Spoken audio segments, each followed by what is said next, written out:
it's Eddie the Chump coming back with another video. Today I'm going to do my impressions of the Black Ops 2 trailer that was released recently. You've all seen the trailer, so I'm not going to put the footage in here again.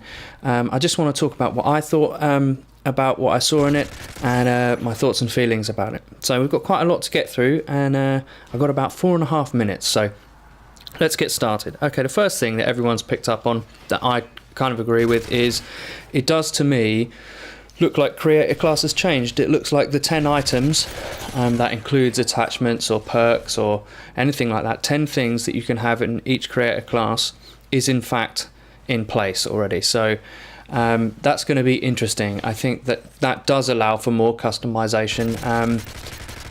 I think it's unavoidable to a certain extent to have certain setups in any game that will be overpowered, and I think that Black Ops 2 will have those. They will obviously have thought long and hard about how best to balance it, but it's just the way it is. You know, with all these shooting games, there are setups that are most effective for most people. I think that's going to happen. Obviously, the excitement is in finding those things out, because obviously the game's not out yet. No one's had a chance to play it.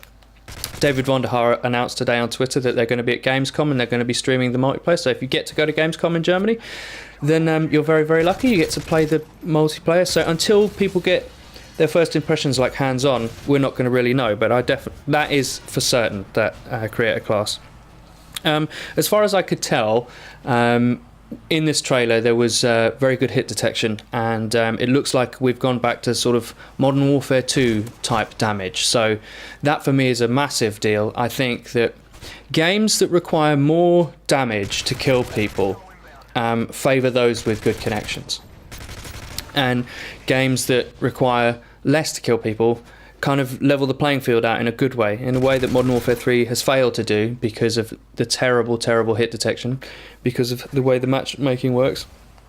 To me, in the Black Ops 2 trailer, it looked pretty good, but there's a word of caution in there because that's in a controlled environment at Treyarch Studios, so we don't know until it hits the real world. But I've got my fingers crossed. There's a section in it where someone with a submachine gun is aiming down a scope and it sends out a wave and it shows where people are behind walls. Now, I've got my own theory about this. Some people say it's the scope. I actually don't think that's it. I think it's the incarnation in this game of a motion sensor. But I think they've been very clever, and I wonder if I'm the first person to say this. I think they'll reason it that the motion sensor is kinetically powered, and if you don't know what that means, kinetically means by movement. So that when you move, it will power the sensor, so campers can't use it. So I think that's how they'll get around it, and I wonder if I'm the first person to say that, because I remember David Vonderhaar tweeting something like that, like it was going to be a rusher's tool, not a camper's tool. So let's see how it pans out. I'm actually fairly confident that that's actually what's going to happen. Obviously, dolphin diving is back. I'm a consummate drop shotter. I do it all the time, so I thought it was going to be a problem in Black Ops 1, but it actually wasn't. I enjoyed dolphin diving. It adds an element of comedy and fun to the game, which I think, you know, when you're playing a war game, it can all get a bit serious and a bit competitive. So sometimes it can be fun just to dive around the place. Knifing is a play style, so it looks like knifing is going to be a weapon that you have to take. So it'll be a secondary weapon, much like it is, well, not like it is in Battlefield, but you'll have to get it out. You won't be able to panic knife, which I, for one, as a tactical player, am so grateful for that I won't have to put up with that. Obviously, there will be people like Only Use Me Blade who will knife, and that's totally up to them. I'm glad that they're getting their way of playing supported. Onto a soft spot for me, snipers. There's 2 snipers in the clip, obviously, because there's not going to be like overkill. You're just going to be able to take 2 primary weapons, I think, as default. The first one looks like the equivalent of a 50 cal, and the second one looks like the equivalent of, say, an MSR. One's bolt action, one's semi-auto. They both look pretty damn cool. No scopes on the bolt action.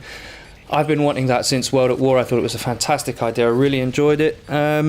Dogs are clearly back. You can see them in one of the things. The satellite kill streak that everyone's going on about, I think it's going to be the equivalent of the Blackbird. I think it's going to be the top tier kill streak. I don't think it's going to be one you get early. And obviously the final part of the trailer, multi-team deathmatch, which is a new game type. I do hope Kill Confirm comes back. I do hope certain things from Modern Warfare come back, but only the best bits. What do you say? Well, I hope you enjoyed that. Yeah, please like and subscribe. Go to my channel, check it out. Help it grow. Cheers.